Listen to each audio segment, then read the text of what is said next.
Shall we have breakfast together?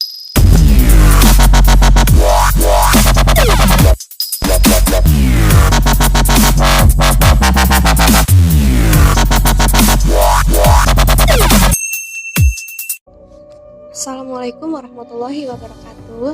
Saya Diana Wati dari jurusan Pendidikan Bahasa Arab kelas C semester 5 YIN Syekh Nurjati Cirebon. Di sini saya akan membahas sedikit materi tentang alokasi waktu dan beban belajar pelajaran Bahasa Arab MTS dalam struktur kurikulum 2013.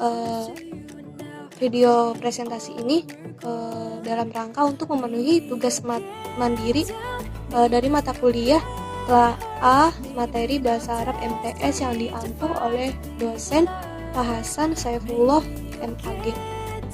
Oleh karena itu mohon disaksikan, selamat menyaksikan. Baiklah, dalam pembahasan kali ini ada 2 poin penting yang akan dibahas, yaitu alokasi waktu belajar Bahasa Arab MTS dan juga beban belajarnya. Nah, tentu yang tercakup atau yang termasuk dalam struktur kurikulum 2013. Nah, sebagaimana yang kita ketahui bahwa kurikulum itu merupakan seperangkat rencana dan juga pengaturan mengenai tujuan, isi, dan juga bahan pembelajaran serta cara yang digunakan oleh pengajar sebagai pedoman penyelenggaraan kegiatan pembelajaran untuk mencapai suatu tujuan pendidikan, tujuan secara nasional atau secara yang menyesuaikan dengan potensi daerah. Nah, kemudian kurikulum ini harus disusun untuk memungkinkan penyesuaian program pendidikan dengan kebutuhan dan juga potensi yang ada di daerah atau lingkungan madrasah pembelajaran Bahasa Arab tersebut. Nah, kemudian struktur kurikulum ini merupakan pola dan susunan mata pelajaran yang harus ditempuh oleh peserta didik dan juga pengajar dalam kegiatan pembelajaran sesuai dengan beban belajar yang tercantum di dalam kurikulum tersebut.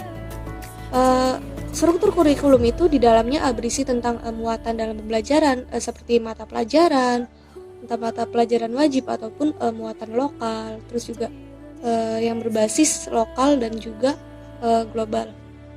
Baiklah, kita masuk ke dalam pembahasan alokasi waktu pembelajaran Bahasa Arab tingkat MTS yang tercantum dalam kurikulum 2013.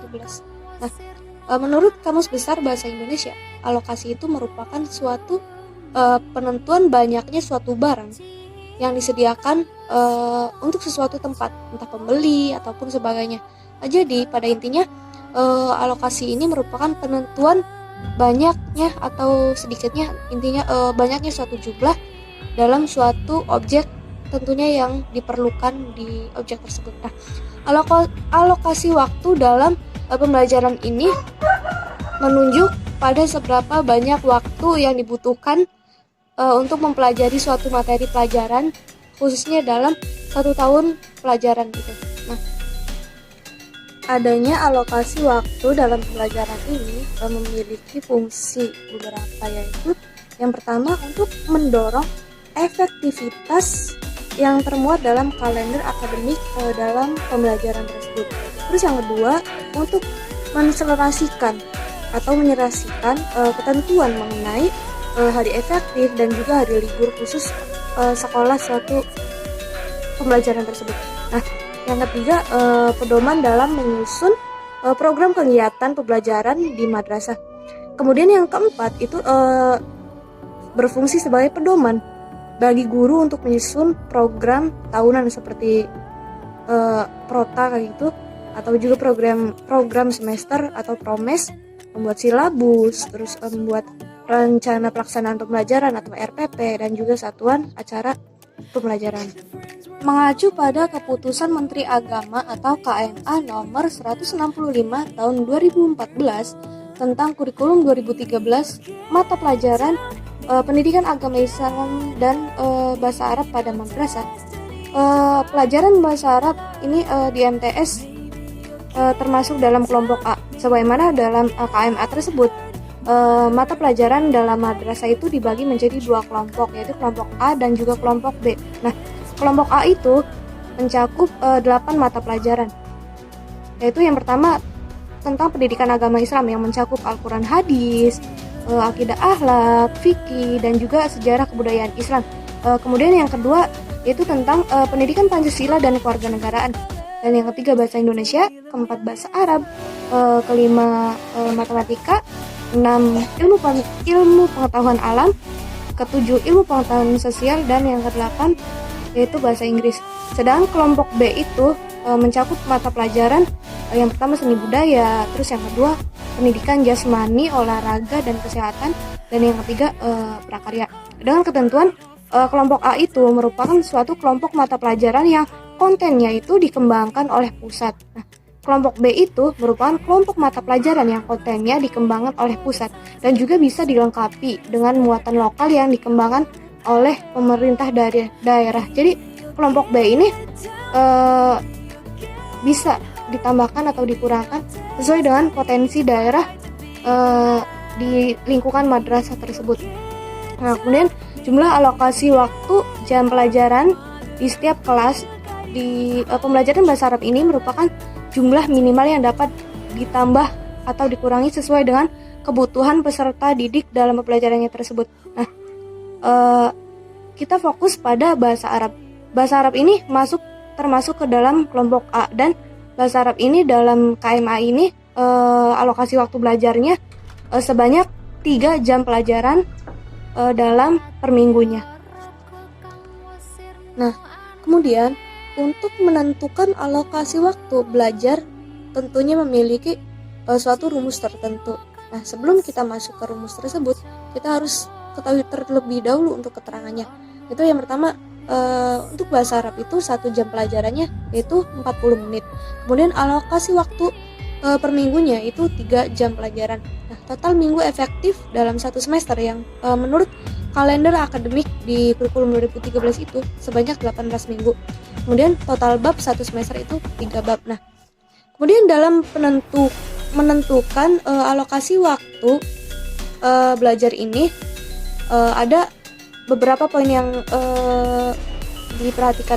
harus diperhatikan, yaitu yang pertama prota, kedua promes, ketiga silabus, dan keempat waktu alokasi untuk RPT. Jadi yang pertama itu prota atau program tahunan. Jadi program tahunan itu merupakan suatu program tahunan yang berlaku dalam 1 tahun pelajaran yang diikuti peserta didik tersebut, khususnya dalam bahasa Arab. Nah, kemudian rumus alokasi waktunya yaitu total minggu efektif dalam 1 semester dikali alokasi waktu per minggu dikali 2 semester, sama dengan 18 minggu dikali 3 jam pelajaran dikali 2 semester. Jadi hasilnya 100 jam.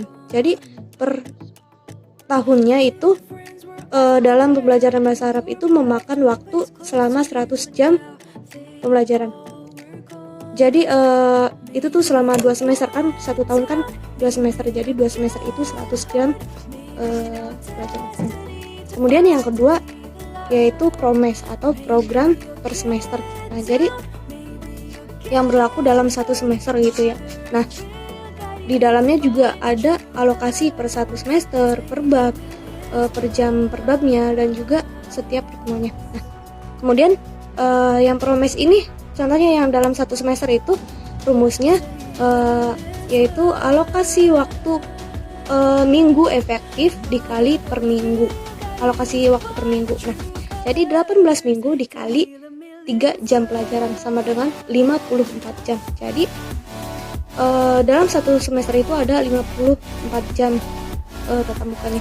Nah, terus yang kedua yaitu alokasi waktu per bab dalam 1 semesternya. Yaitu caranya alokasi minggu efektif dibagi alokasi waktu per minggu. Jadi yaitu 18 minggu dikali dibagi 3 jam pelajaran, jadi sama dengan 6 minggu per bab. Nah, terus yang ketiga ada jam per bab dalam 1 semester. Jadi per bab 1 semester dikali alokasi waktu per minggu sama dengan 6 minggu dikali 3 jam pelajaran, yaitu hasilnya 18 jam per bab. Kemudian yang ketiga yaitu alokasi waktu pertemuan dalam 1 semester.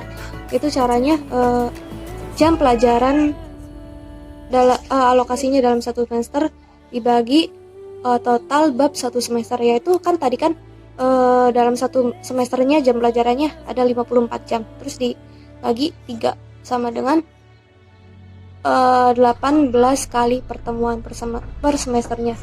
Nah, jadi dalam promes itu ada 4 poin penting. Nah, kemudian yang ketiga yaitu alokasi waktu yang tercantum dalam silabus. Itu caranya waktu alokasi jam pelajaran dalam 1 semester dikali 1 jam pelajaran. Jadi 54 jam dikali 40 menit. Dan jika disederhanakan hasilnya 18 kali pertemuan. Kemudian yang keempat yaitu alokasi waktu dalam RPP. Nah, rumusnya itu jam pelajaran per bab dalam 1 semester dikali 1 jam pelajaran. Nah, tadi kan jam pelajaran per bab dalam 1 semester itu 18 jam. Terus dikali 40 menit sama dengan 6 kali pertemuan atau 18 jam pelajaran jika disederhanakan. Jadi, kesimpulannya, alokasi waktu dalam PROTA atau program tahunan itu sebanyak 108 jam. Kemudian yang promes atau program semesternya itu yang mencakup yaitu yang pertama yaitu 1 semester sebanyak 54 jam, per babnya itu 6 minggu per bab. Kemudian jam per babnya itu sebanyak 18 jam per bab. Itu pertemuannya juga sebanyak 18 kali pertemuan. Kemudian yang ketiga tadi kan yang pertama prota, yang kedua promes udah dijelasin tadi. Terus yang ketiga silabus yaitu sebanyak 18 kali pertemuan.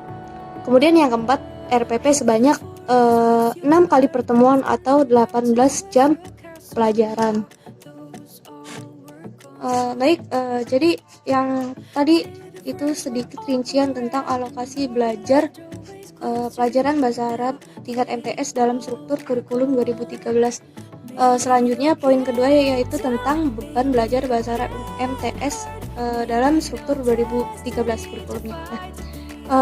Mengacu pada KMA atau Keputusan Menteri Agama nomor 165 tahun 2014 yang tentang pendidikan agama Islam dan bahasa Arab di madrasah.